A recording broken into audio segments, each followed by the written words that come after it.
Le 24 février 1971. Lecture du dernier chapitre de la Jeunesse du surhomme.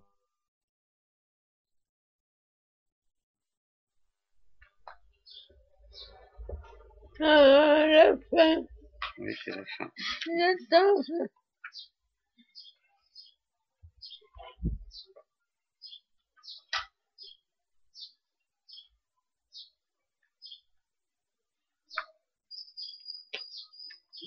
J'ai appelé ça la saison de la vérité.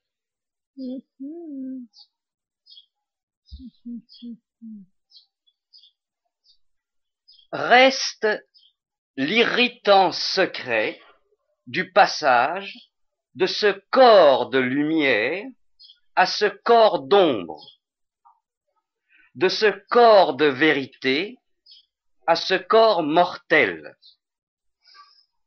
Nous avons parlé de transfusion ou de résorption peut-être de l'un dans l'autre, ou de transmutation encore de l'un par l'autre, mais ce sont des mots qui cachent notre ignorance.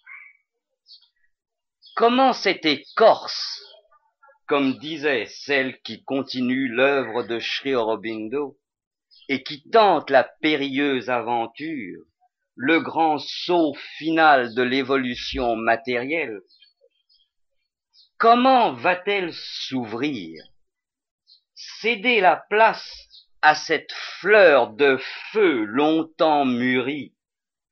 Comment cette nouvelle substance matérielle, la substance du nouveau monde, va-t-elle apparaître, se concrétiser? Car elle est déjà là. Elle ne va pas tomber du ciel. Elle rayonne déjà pour ceux qui ont la vision de vérité. Elle s'est bâtie, condensée par la flamme d'aspiration de quelques corps.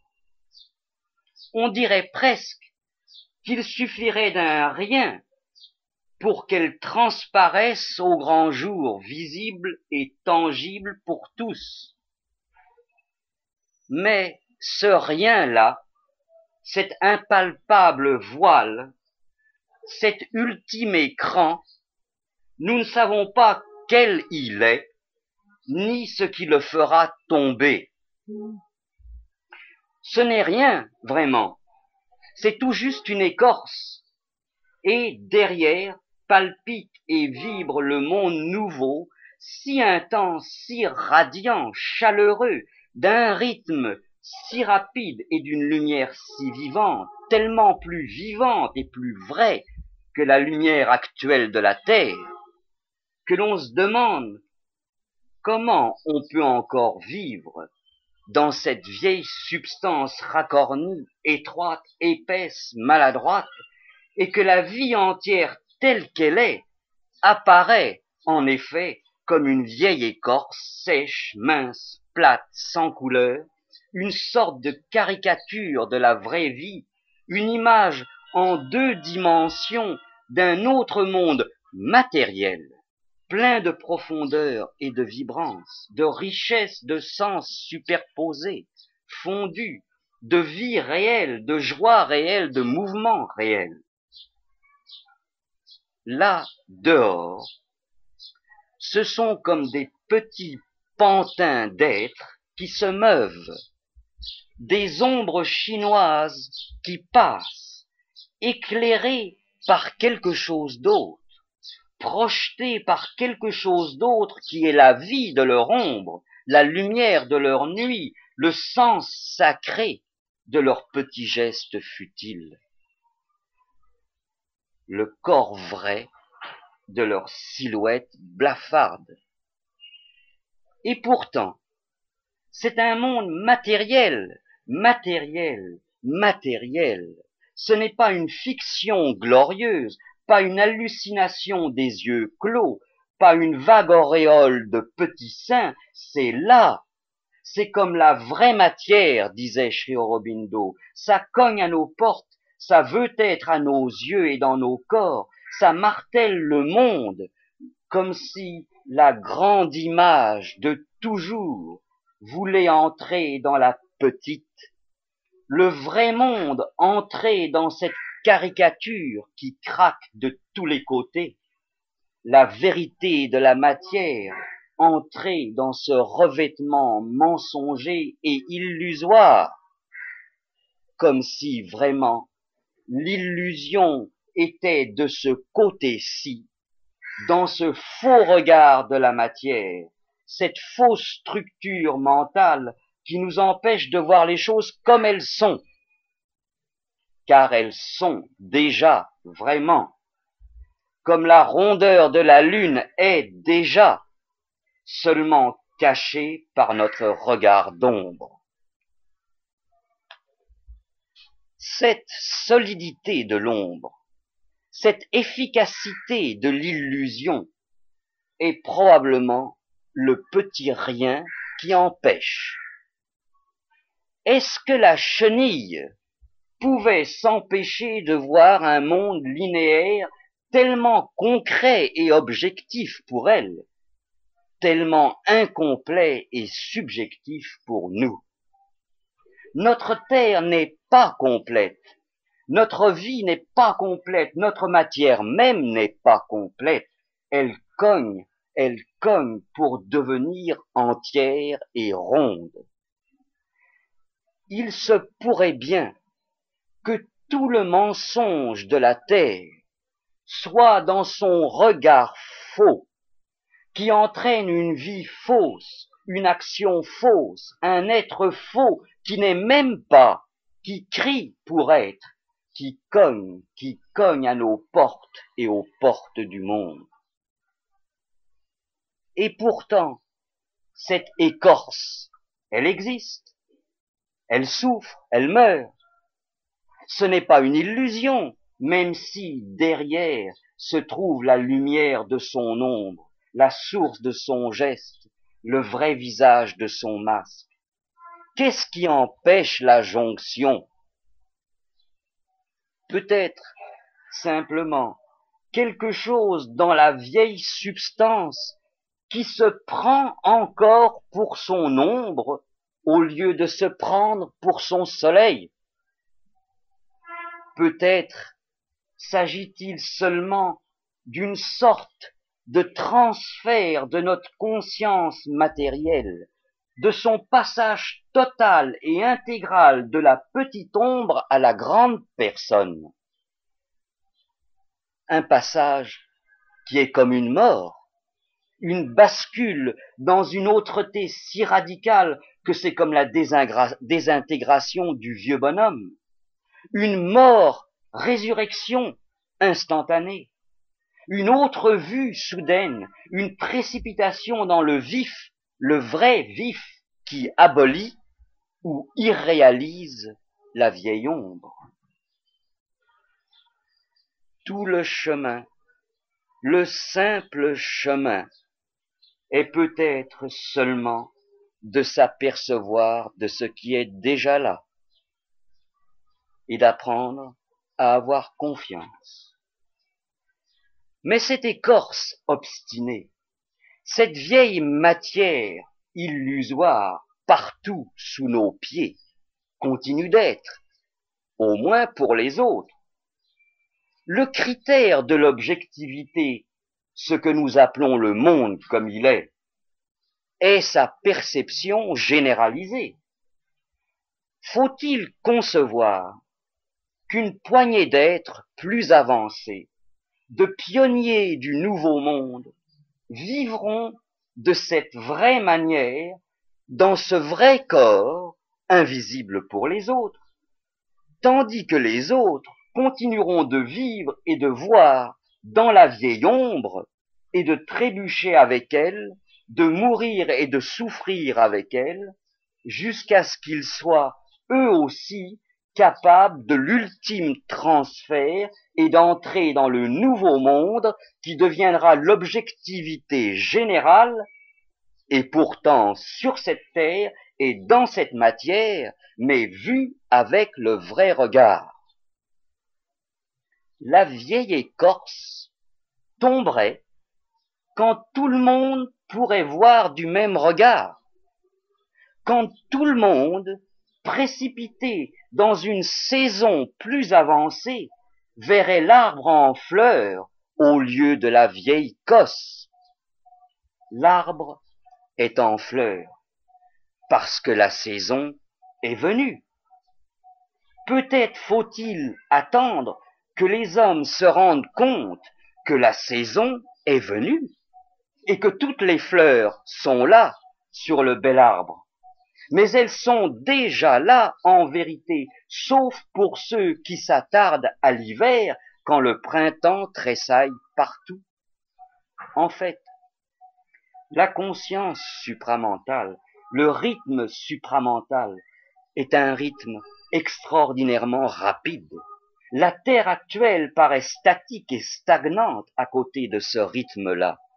Et peut-être est-ce cette simple accélération qui fait toute la différence, qui révèle la douceur orange du rayonnement supramental, sa profondeur chaude et vivante, sa terre légère, comme l'accélération des galaxies teintent de rouge ou de violet les étoiles selon leur sens.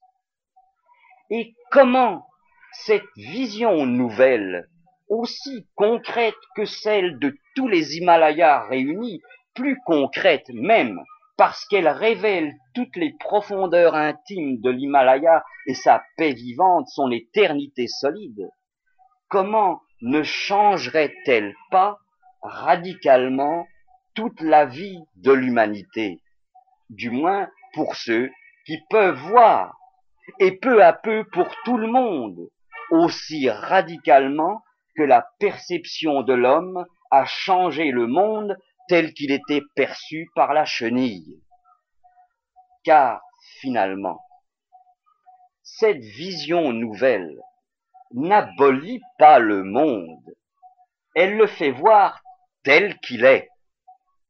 Et encore, ce tel qu'il est supramental est-il susceptible de grandir aussi avec d'autres âges? Où est la fin? Il n'est pas vrai que la matière devienne autre subitement, par quelque coup miraculeux et transmutateur. Elle devient pour nos yeux ce qu'elle était toujours. Elle cesse d'être ce tortueux raidillon de chenilles pour étendre ces prairies ensoleillées qui s'étendent de plus en plus avec notre regard. La vraie matière, la matière supramentale, attendait depuis toujours notre vrai regard. Seul le semblable reconnaît le semblable. La saison divine nous attend sur la terre. Si nous consentons à reconnaître ce semblable dont nous sommes seulement une semblance. Et tout le problème de la transmutation se repose. S'agit-il d'une transmutation de la matière ou d'une transmutation de la vision? Il s'agit des deux, sans doute. Mais c'est le changement de vision qui déclenche le changement de matière. Le changement de vision qui permet une nouvelle manipulation de la matière, comme nos yeux d'homme ont permis une nouvelle manipulation du monde. Et ce changement de matière, semble-t-il, n'est possible que si l'humanité dans son ensemble, ou une proportion suffisamment puissante du grand corps terrestre, parce que nous sommes un seul corps, nous l'oublions toujours, consent à respirer le nouvel air, à s'imprégner de cette sève-là, à cesser de croire à ces fantômes et à ces peurs et à ces vieilles impossibilités mentales. Et nous pouvons croire nous pouvons voir même que ce changement de vision est contagieux.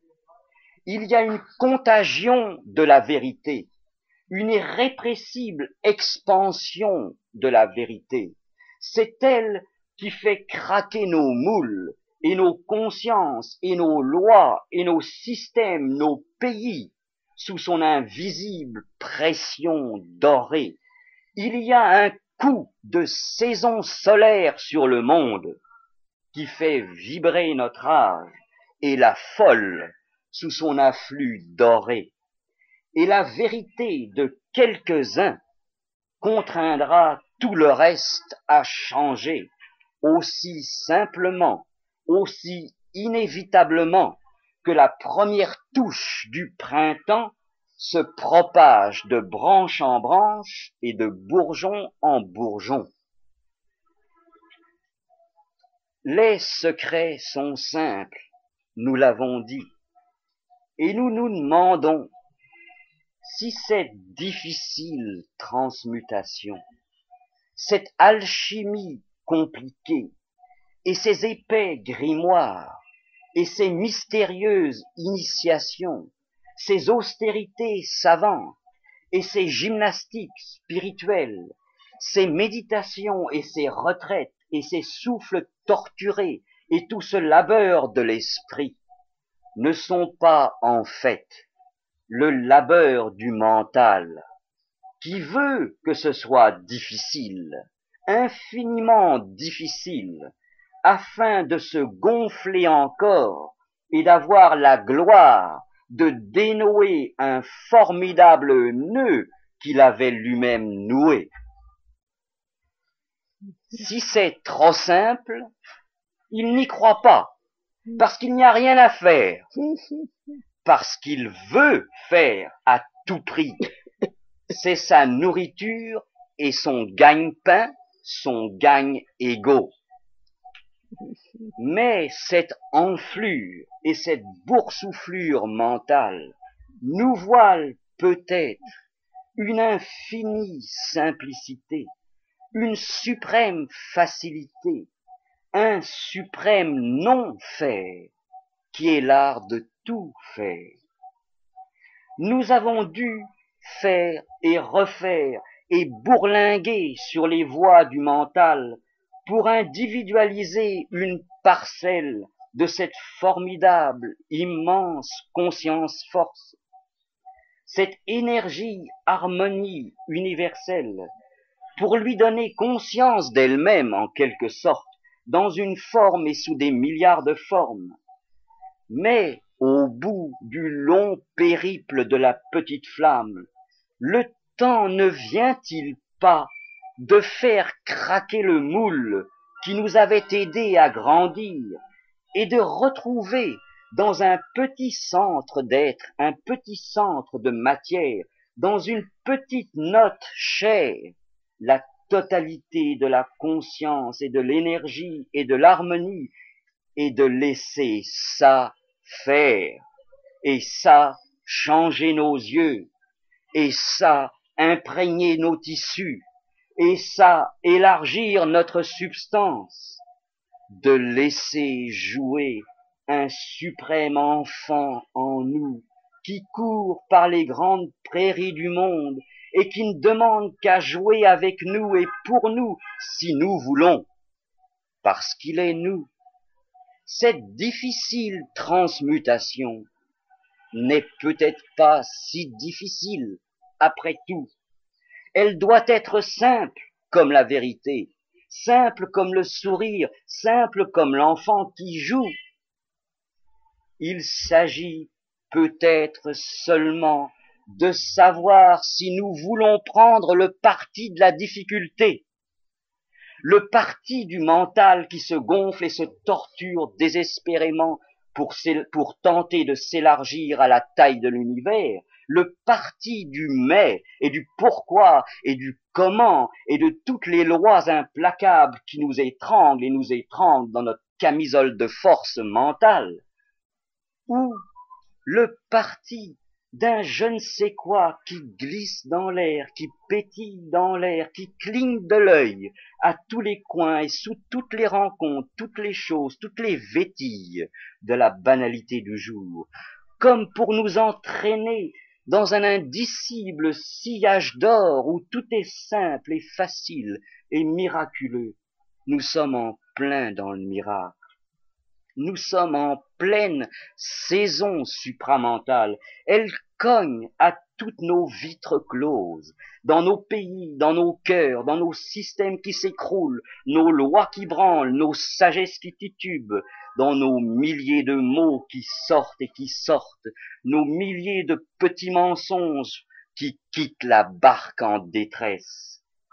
Elle glisse doucement sa barque d'or sous les vieilles apparences spécieuses.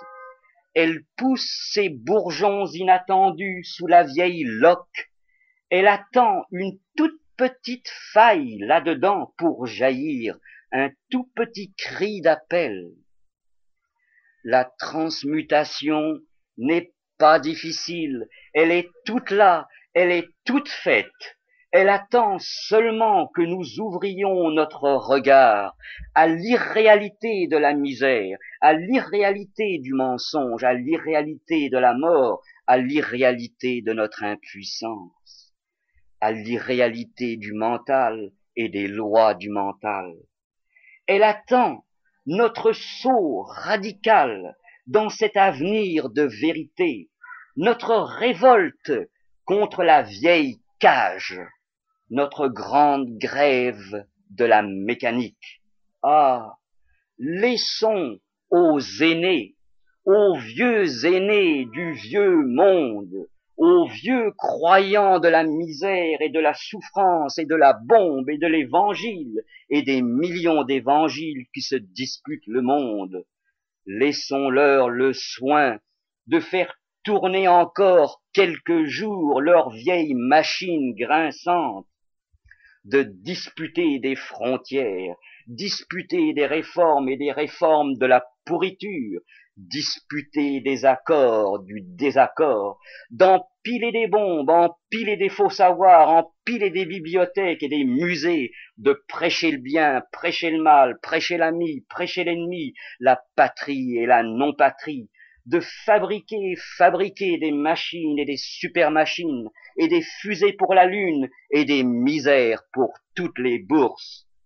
Laissons-leur les derniers soubresauts du mensonge, les derniers cris de la pourriture, nous qui nous moquons des patries, moquons des frontières, moquons des machines et de tout cet avenir d'emmuré, nous qui croyons en quelque chose d'indicible et de léger qui cogne aux portes du monde, qui cogne dans nos cœurs, en un avenir tout neuf, tout clair, tout vibrant et merveilleux, sans frontières, sans lois, sans évangile, par-delà toutes leurs possibilités et leurs impossibilités, leurs biens et leurs maux, leurs petits pays et leurs petites pensées. Nous qui croyons en la vérité, la suprême beauté de la vérité, la suprême joie de la vérité, le suprême pouvoir de la vérité. Nous sommes les fils d'un avenir plus merveilleux qui est déjà là, et par notre cri de confiance, il jaillira sous nos yeux, balayant toute cette vieille mécanique comme un rêve irréel, un cauchemar du mental, une vieille outre qui n'a pas plus d'air que celui que nous voulons encore lui prêter. La transmutation est à faire dans nos cœurs. La dernière révolution est à faire, la révolution supramentale de l'espèce humaine, sa grande révolte contre la mécanique, sa grande grève du savoir mental et du pouvoir mental et des fabrications mentales, de la prison mentale, sa défection en foule du vieil engrenage de la douleur, et son cri d'appel à ce qui doit être son simple cri de vérité dans les décombres de l'âge mental, la vérité, la vérité, la vérité, et rien que la vérité, alors la vérité sera, parce qu'elle est simple comme un enfant et qu'elle répond au moindre appel, et elle fera tout pour nous.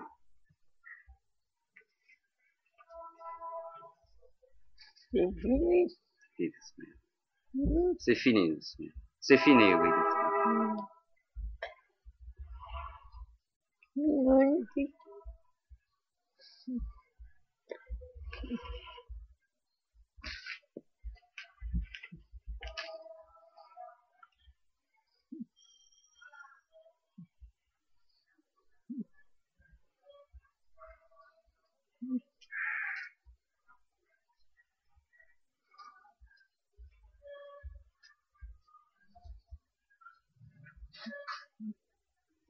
Magnifique.